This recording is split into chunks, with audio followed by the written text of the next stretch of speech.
In this video, we will learn how to make Ven Pongal, a delicious South Indian dish.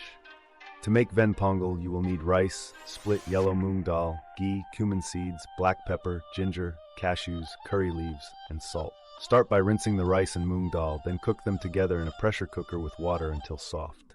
In a separate pan, heat ghee and add cumin seeds, crushed black pepper, grated ginger, cashews, and curry leaves. Sauté until the cashews turn golden. Next, mix the tempering into the cooked rice and dal. Don't forget to add salt to taste. If needed, you can adjust the consistency by adding more hot water. Finally, mix well and serve the Ven Pongal hot with sambar or coconut chutney. Enjoy the delicious and comforting flavors of Ven Pongal.